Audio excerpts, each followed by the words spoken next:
Hey, so today I wanted to share with you two things that I feel really impacted my ability to perform at my best and to manage my stress levels when I was in my career in advertising.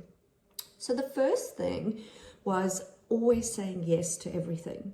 So I never had any boundaries when it came to my capacity. And so if there was a last minute project that came in, I said yes. If there was a problem with a project, and even if it wasn't my project and it needed fixing, I would say yes to helping out. Now, there's a big difference between helping out and being, taking initiative and stepping up when you need to and when your team needs it, and knowing when to say no, because the quality of output that you are going to deliver is going to be impacted. So I would just take on so many projects that were way above my capacity, which meant I was super stressed. I was super tired because I was working ridiculously long hours. And so the quality of my work was impacted. Yes, I delivered the best I could, but if I'm honest with myself, it wouldn't have been at the level that I know I can perform at, because my capacity was too full and I was drained. And then that impacts also the people around you, personally and professionally. You start to snap at people at work, you get impatient, you get home and you're snapping at your partner, your family. And so it's really important to say no. And it's not about, again, not stepping up and being a team player. It's about knowing your capacity and being realistic about what you can deliver at a good level. The second thing is suffering in silence.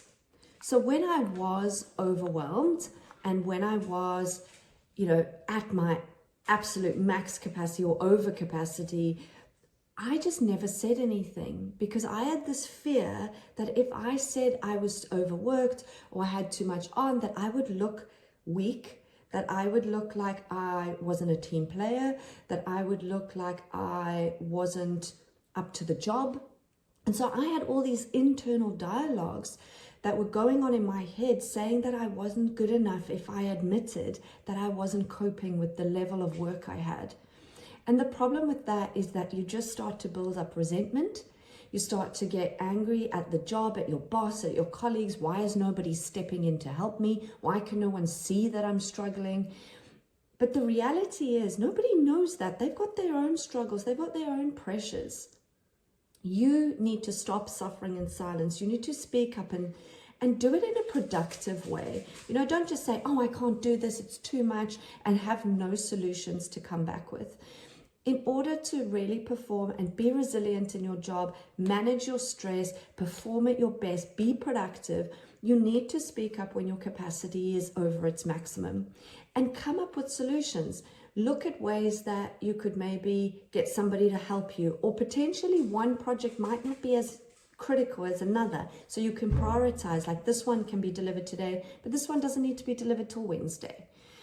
So know when to say no.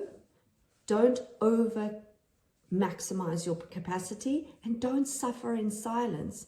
Don't think that admitting that you're too busy or you're too overwhelmed is going to make you look bad. And if you do have a boss or an HR that does take that approach, then potentially you might need to look at a different organization to work for. But yeah, I wanted to share that with you today because it's super important. These two things were critical in why I burnt out and I ended up in hospital and I was an absolute mess.